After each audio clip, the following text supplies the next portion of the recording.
Hello student, कैसे हैं आप। मैं आशा करती हूँ आप बहुत अच्छे होंगे। मैं साधना यादव आप सभी का स्वागत करती हूँ आपके अपने चैनल NS भाई एजुकेशन हेल्पर पर, जहाँ मैं आपको प्रोवाइड करा रही हूँ फ्री एजुकेशन। आप इसका लाभ उठाएं और अपने भविष्य को उज्जवल बनाएं।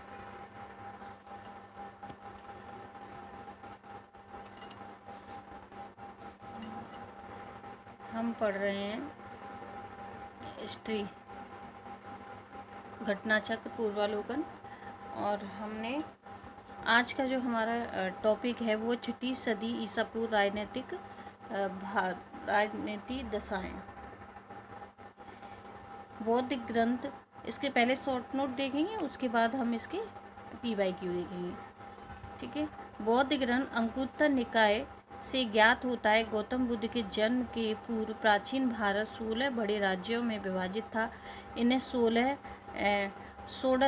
महाजनपद भी कहा जाता है। इस 16 महाजनपद का नाम कौशल, काशी, मगध और अंग, बज्जी, चेदी, मल, बस, कुरु, पांचाल, मत्स्य, सूरसेन, कंबोज, अवंती, अस्क, अस्मक तथा गांधार थे। तो कितने राज्य थे? 18। और ये इसका प्रमाण हमें कहाँ से मिला है?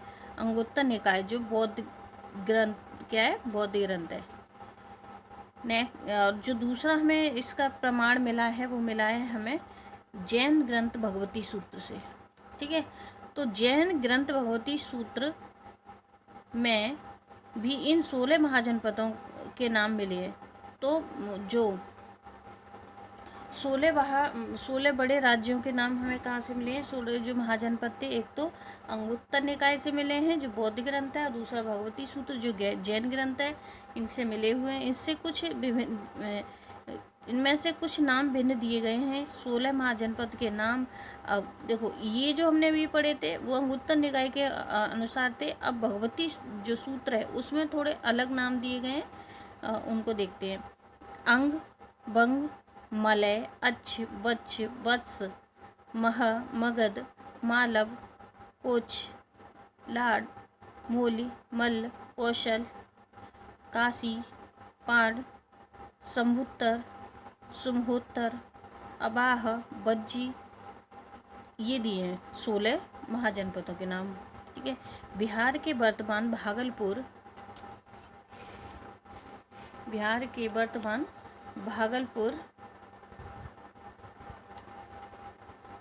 तथा मुंगेर जिले अंग महाजनपद के अंतर्गत थे। भागलपुर और मुंगेर जिले किसके? अंग जनपद के अंतर्गत थे। इसकी राजधानी चंपा थी। महाभारत तथा पुराण में इनका प्राचीन नाम मालिनी प्राप्त हुआ है। महाभारत पुराण में क्या नाम प्राप्त हुआ है? मालिनी। किसका? चंपा का। बुद्ध के समय भारत में 6 महानगरों में चंपा की गणना होती थी।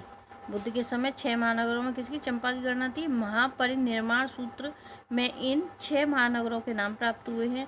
वो थे ये महापरिनिर्वाण सूत्र। ठीक है। उसमें भी हमें 6 महानगरों के नाम प्राप्त हुए, जिसमें चंपा, राजगीर, बनारस, साकेत, कौशाम्बी, श्रावस्ती। वैशाली के लिच्छवियों ने विश्व का पहला गणतंत्र स्थापित किया था। तो पहला गणतंत्र किसने स्थापित किया था विश्व का? वैशाली के लिच्छवियों ने। सुत निपात में वैशाली को मगधपुरम कहा जाता है। सुत निपात में वैशाली को क्या कहा गया है? मगधपुरम। नेक्स्ट है हमारा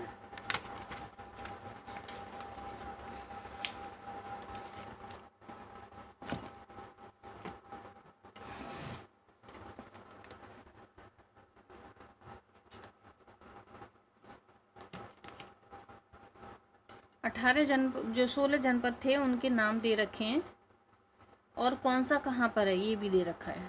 ठीक है। तो ये हैं कुरु, मेरठ, दिल्ली और थानेश्वर। कुरु किसे कहते थे? जो आधुनिक स्थल है, और राजधानी क्या थी? इंद्रप्रस्थ। कुरु की राजधानी क्या थी?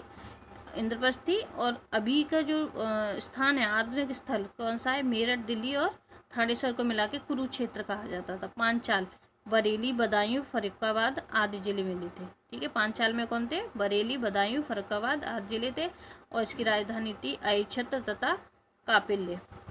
तीसरा है सूरसेन, ब्रजमंडल का क्षेत्र जो कि मथुरा है। वत्स, प्रयागराज तथा कौशाम्बी राजधानी थी। कौशल अवध का क्षेत्र, अयोध्या मंडल, साकेत तथा श्रावस्ती राजधानी थी। मल्ल कुशीनगर, देवरिया आदि जिलों के आसपास के क्षेत्र। मल्ल की आधुनिक स्थान कहाँ था? कुशीनगर, देवरिया आदि जिलों के आसपास के क्षेत्र। कुशीनारा और पावा इसकी क्या थी? राजधानी थी। काशी वाराणसी के समीप क्षेत्र, वाराणसी इसकी राजधानी क्या थी? काशी की वाराणसी। अंग भागलपुर और मुंगेर।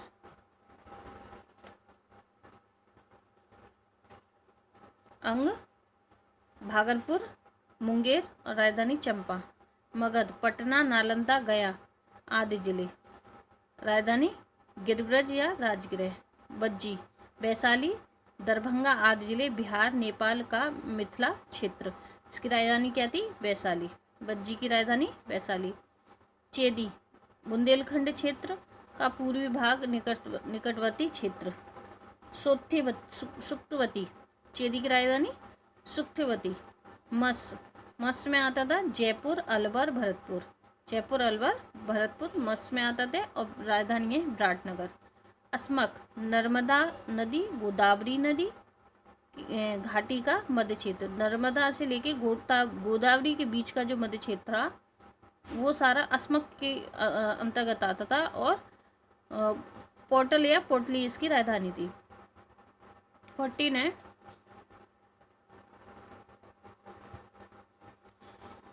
अवंती पश्चिमी मध्य मालवा क्षेत्र। पश्चिमी मध्य मालवा क्षेत्र, उज्जैनी तथा महेश्वती। मालवा क्षेत्र पश्चिमी भाग, ठीक है। और इसकी राजधानी क्या थी? उज्जैन या महेश्वती। अवंती की राजधानी उज्जैन और महेश्वती। ये तो आपको पता है, आपने मूवी में भी सुना होगा। महेश्वती किसकी राजधानी थी? ठीक है। गांधार पाकिस्तान का पश्चिम भाग तथा अफगानिस्तान का पूर्वी भाग। गांधार, ठीक है। और इसकी राजधानी थी तक्षशिला। कम्बोज जम्मू कश्मीर का कुछ क्षेत्र एवं हजारा जिला, पाकिस्तान। जम्मू कश्मीर और कुछ भाग क्या है? पाकिस्तान का, जिसकी राजधानी थी जयपुर, हाटक। कम्बोज की राजधानी क्या थी? रायपुर और हाटक। कम्बोज की राजधानी रायपुर और हाटक। अब हम इसके मुख्य तथ्यों को पढ़ते हैं, क्योंकि हमने अभी इसके 16 जो महाजनपद थे उनके बारे में जाना, उनकी राजधानियों के बारे में जाना। अभी हमें इसकी थोड़ा सा डिटेल पढ़ते हैं। वैशाली बुद्ध का सबसे बड़ा व शक्तिशाली गणराज्य था। पुराणों के अनुसार मगध पर शासन करने वाला पहला राजवंश बृहद वंश था। इस वंश के पहले राजा बृहदत्त का पुत्र जरासंध था, जिसने गिरिब्रज राजगृह को अपनी राजधानी बनाया था। महाभारत के नव पर्व में राजगृह को जरासंध की राजधानी बताया है। तो यहाँ से क्वेश्चन उठ सकता है कि जरासंध की राजधानी क्या थी? तो क्या थी राजधानी? क्योंकि कहाँ से प्रमाण मिला है हमें? महाभारत के नव पर्व से प्रमाण मिला है कि जो जरासंध था उसकी राजधानी क्या थी? राजगृह थी। बौद्ध ग्रंथों के अनुसार मगध का प्रथम प्रतापी शासक बिम्बिसार था। ये कहाँ से प्रमाण मिल रहा है बिम्बिसार का? बौद्ध ग्रंथों से। हर्यक वंश से संबंधित था। और ये क्या था? यह हर्यक वंश से संबंधित था बिम्बिसार। काशी का सबसे शक्तिशाली शासक बृहदत्त था। इसने कौशल पर विजय प्राप्त की थी। अंतोगत्वा कौशल के राजा कंस ने काशी को जीतकर अपने राज्य में शामिल कर लिया। काशी का सबसे शक्तिशाली राजा बृहदत्त था। इसने कौशल पर विजय प्राप्त की थी। अंतोगत्वा कौशल के राजा कंस ने काशी को जीतकर अपने राज्य में शामिल कर दिया। प्रसेनजीत के समय कौशल का काशी के अतिरिक्त कपिलवस्तु के साक्य के सुत के कालाम रामगाम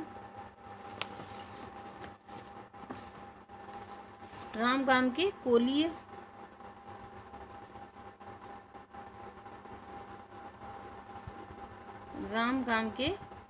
कोलीय आदि कोली, कुशीनारा के मल्ल और पिपली वन के मौर्य गणराज्यों का भी अधिकार था।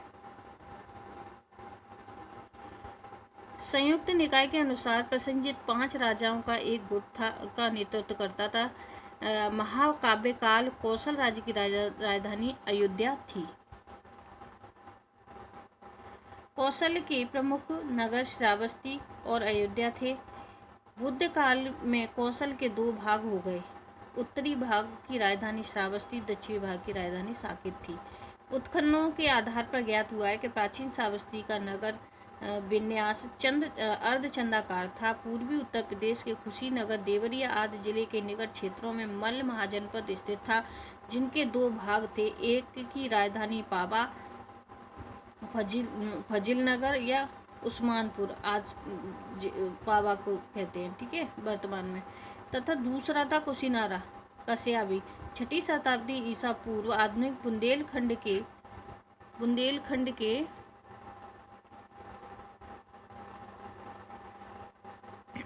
6ठी ईसा पूर्व आधुनिक बुंदेलखंड के पूर्वी तथा उसके समीपवर्ती भागों में चेदी महाजनपद स्थित था। इसकी राजधानी सोत्तिवती थी, जिसकी पहचान महाभारत में सुक्तिमती के नाम से होती है।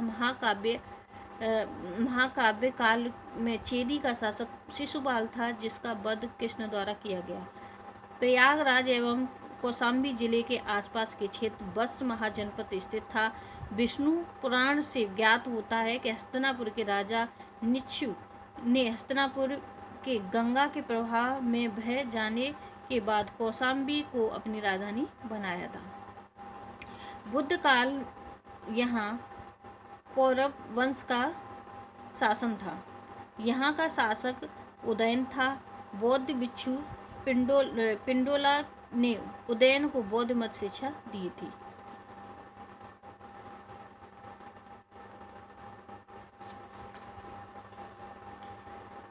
उदयन बास बौद्धता की दंत कथा उज्जैन से संबंधित है। इस कथा को महाकवि भास ने अपने नाटक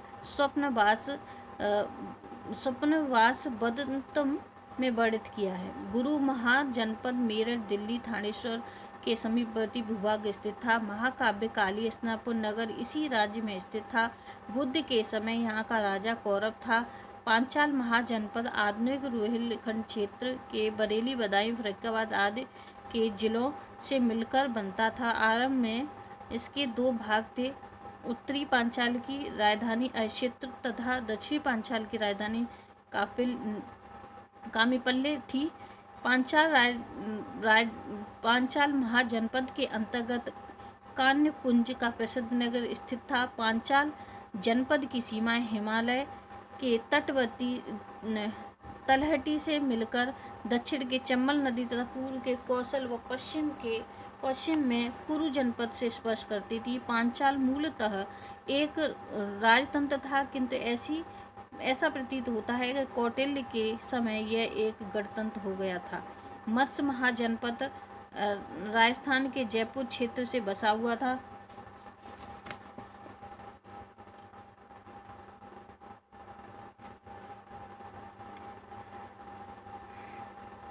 कुरु जनपद स्पर्श करती थी। पांचाल मूलतः राजतंत्र था, किंतु ऐसा प्रतीत होता है कौटिल्य के समय यह एक गणराज्य हो गया था। मत्स्य महाजनपद राजस्थान के जयपुर क्षेत्र में बसा था। इसके अंतर्गत वर्तमान अलवर, भरतपुर का एक भाग ही सम्मिलित था। राजधानी विराटनगर की स्थापना विराट नामक राजा द्वारा की गई थी।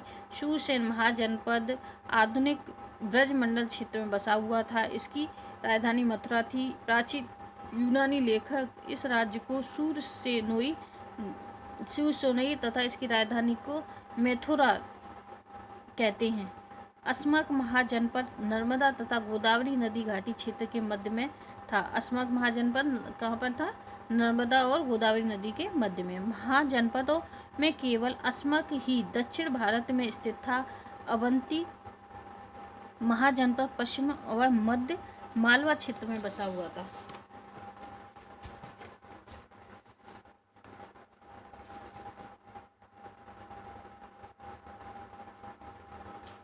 इस महाजनपद के 2 भाग थे। उत्तरी अवंती की राजधानी उज्जैनी, दक्षिणी अवंती की राजधानी महिष्मती थी।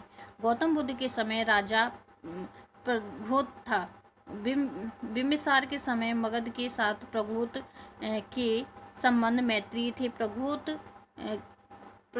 के पांडु रोग के ग्रसित हो जाने पर बिम्बिसार ने अपने वैद्यराज जीवक को उनके उपचार के लिए भेजा था। बौद्ध पुरोहित महाकच्छायन के प्रभाव में प्रघोत बुद्ध बन गया। प्राचीन भारत के पश्चिमोत्तर भाग में 2 जनपद थे। ये जनपद थे गांधार और कम्बोज। गांधार महाजनपद वर्तमान पश्चिमी पाकिस्तान व पूर्वी अफगानिस्तान में स्थित था।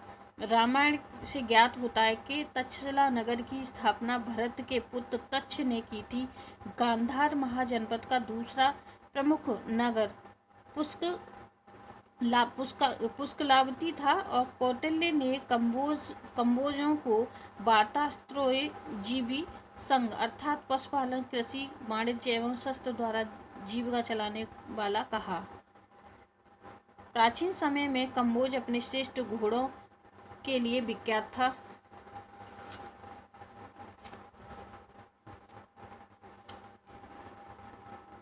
कम्बोज अपने श्रेष्ठ गुणों के लिए विख्यात था। 16 महाजनपद में 4 कौशल मगध, बस, अवंती अत्यंत शक्तिशाली थे। 16 महाजनपदों में से 8 वर्तमान उत्तर प्रदेश में स्थित थे। ये महाजनपद काशी, कौशल, बस, मल्ल, कुरु, पांचाल, शूषण आदि छेदी शुद्ध काल में गंगा घाटी के कई गढ़ राज्यों के अस्तित्व का प्रमाण मिलता है। ये गढ़ राज्य थे कपिलवस्तु के शाक्य, सुमसुमार गिरी के भग, अलकप के बुली, के सुत के कालाम, रामगाम के कोलिय, कुशीनारा के मल्ल, पावा के मल्ल, पिपलीवन के मौर्य, वैशाली के लिच्छवी, मिथिला के विदेह। सिक्कों के अध्ययन को न्यूमेस्टिक्स कहा जाता है। भारत के प्राचीन सिक्कों को आहत सिक्के या पंचमार सिक्के कहा जाता है। ये चांदी के बने होते हैं। इनके ऊपर ठप्पा के निशान बनाए जाते हैं।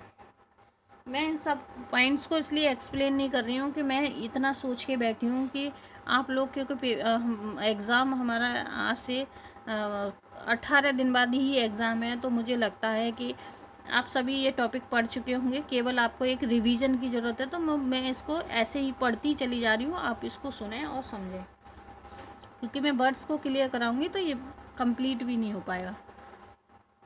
ये चांदी के बने हुए, उनके ऊपर ठप्पा देकर निशान बनाया जाता है, इसलिए इन्हें आहत सिक्के या पंचमार सिक्के कहा जाता है। ये सिक्के 6ठी ईसा पूर्व के मौर्य काल के मध्य में प्राप्त होते हैं। बुद्ध घोष की टीका सुमंगल विलासिनी से वज्र संघ के न्याय अवस्था के बारे में जानकारी प्राप्त होती है। इससे ज्ञात होता है कि वज्जी ग्रंथ में 8 न्यायालय थे। मगध की महत्ता। वास्तविक संस्थापक राजा बिम्बिसार लगभग 544 से लेकर 492 ईसा पूर्व था। यह अर्यक वंश से संबंधित था। जैन साहित्य के बिम्बिसार को श्रेणिक कहा जाता था। जैन साहित्य में बिम्बिसार को श्रेणिक कहा जाता था। महावंश के अनुसार बिम्बिसार 15 वर्ष की आयु में मगध नरेश बना। सर्वप्रथम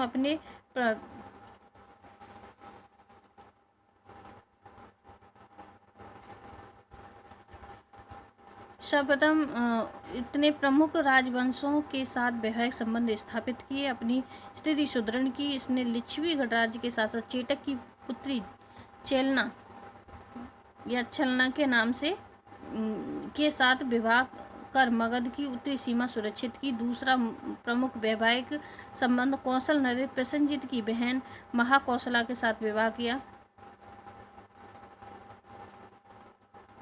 इसी वैवाहिक संबंध से काशी का प्रांत अथवा इससे मुख्य प्राप्त अन्य अथवा इसके कुछ ग्राम प्राप्त हुए।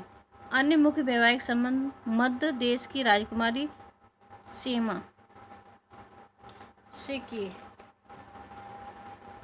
कुल मिला के इन्होंने कितने किए? 3 शादियां कर ली, ठीक है, और तीनों ओर से अपने राज्य को सुरक्षित कर लिया। साथ ही करके मद्रों का सहयोग प्राप्त किया। अंग के शासक बृहदत्त को पराजित कर अपने राज्य में मिला दिया। विनय पिटक के ज्ञात होता है कि बेड़ू वन नामक उद्यान बुद्ध तथा संघ के निमित्त प्रदान किया गया था। दीर्घ निकाय के इससे ज्ञात होता है कि बिम्बिसार ने चंपा के ब्राह्मण को यहाँ की संपूर्ण आमंत्री दान की थी। बेड़ू वन के उद्यान से प्राप्त, ठीक है। बिम्बिसार ने अपने पुत्र अजातशत्रु द्वारा बंदी बनाकर कारागृह में डालने का उल्लेख बौद्ध तथा जैन ग्रंथों में मिलता है। बिम्बिसार की मृत्यु 492 ईसा पूर्व लगभग हुई थी। बिम्बिसार के पश्चात उसका पुत्र पुण्यक या अजातशत्रु 492 से 460 ईसा पूर्व मगध का शासक बना। उसकी यह अपने पिता के समान ही साम्राज्यवादी था। इसके शासन के प्रारंभिक वर्षों में मगध व कौशल राज्य के बीच संघर्ष हुआ, किंतु बाद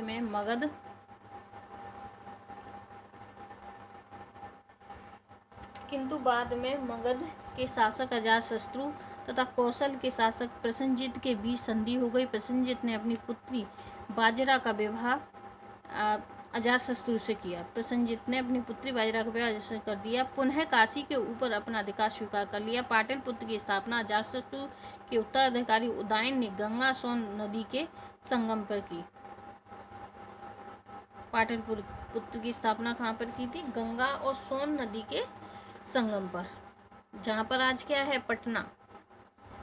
पटना के आसपास ही मिलाकर के इसमें मगध साम्राज्य की राजधानी राजगृह से पाटलिपुत्र को स्थानांतरित की थी। शिशुनाग वंश की स्थापना शिशुनाग द्वारा की गई थी। महावंश टीका में शिशुनाग के एक लिच्छवी राजा की वेश्या पत्नी से उत्पन्न कहा गया है। पुराणों के अनुसार यह क्षत्रिय था। अवंती के विजय शिशुनाग के लिए लाभदायक सिद्ध हुई। इससे मगध साम्राज्य की पश्चिमी सीमा मालवा पर पहुंच गई। इस विजय के पश्चात शिशुनाग का वंश के ऊपर ही भी अधिकार हो गया था।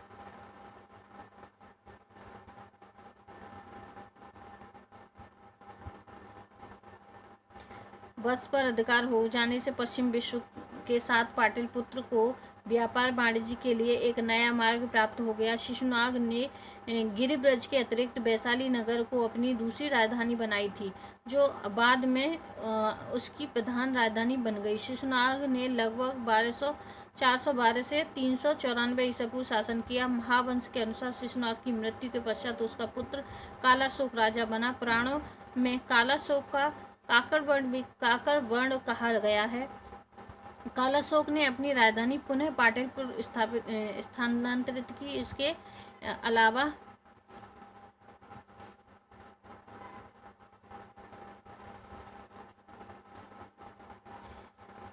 पुनः राजधानी पाटलिपुत्र स्थापित की। इसके शासनकाल में द्वितीय बौद्ध संगति आयोजन हुआ। बौद्ध संगति वैशाली में आयोजन हुआ। संगीत में इस संगति में बौद्ध संघ दो संप्रदाय स्थिरवीर व महासंघिक के विभाजन हो गया। बाणभट्ट के हरिश्चरित्र से ज्ञात होता है कि राजधानी के समीप घूमने के लिए व्यक्ति ने कालाशोक की हत्या कर दी। जब कालाशोक क्या कर रहा था? अपनी राजधानी में घूम रहा था वेश बदलकर, तो उसकी क्या की? हत्या कर दी। महाबोधि वंश के अनुसार कालाशोक के 10 पुत्रों ने सम्मिलित रूप से 22 वर्षों तक शासन किया। कालाशोक के उत्तराधिकारी का शासन 344 ईसा पूर्व के लगभग समाप्त हो गया। शिशुनाग वंश का अंत कर नंद वंश की स्थापना हुई।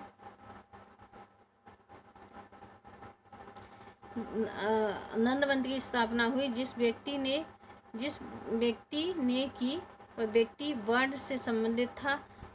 विभिन्न ग्रंथों में उसका नाम भिन्न भिन्न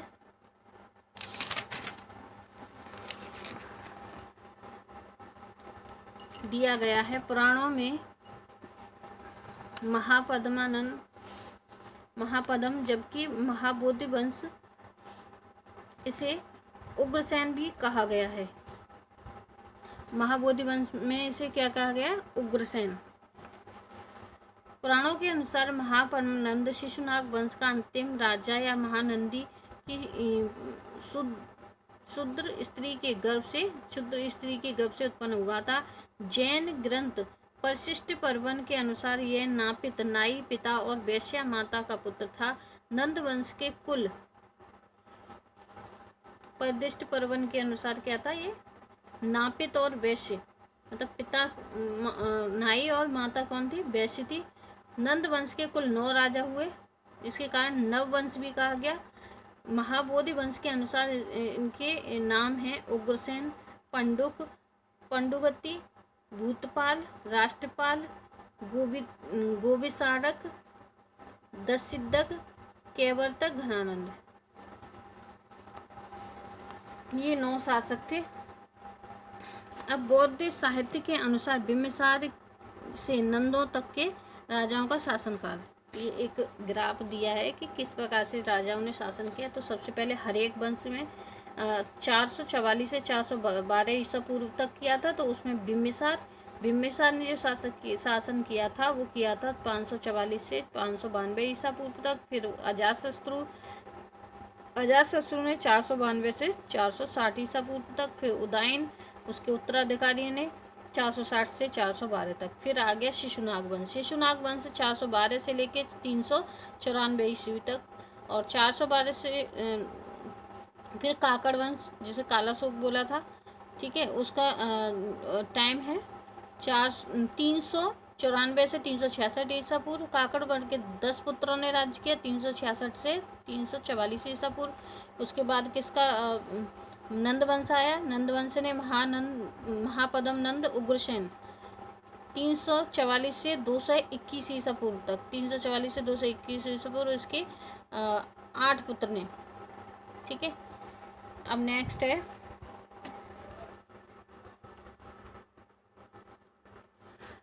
महापद्म नंद कलिव वंश, सभी क्षत्रियों का नाश करने वाला दूसरे परशुराम का अवतार कहा जाता है। उसने एक छत्र शासन की स्थापना की, एक राट की उपाधि धारण की। इसके द्वारा उन्मूलित राजवंशों के जो नाम मिलते हैं वो इच्छाकु और कलिंग, अस्मक, पांचाल, काश्य, हैय, कुरु, मैथिल, शूरसेन, वितिहोत्र। मत्स्य पुराण के अनुसार इच्छाकु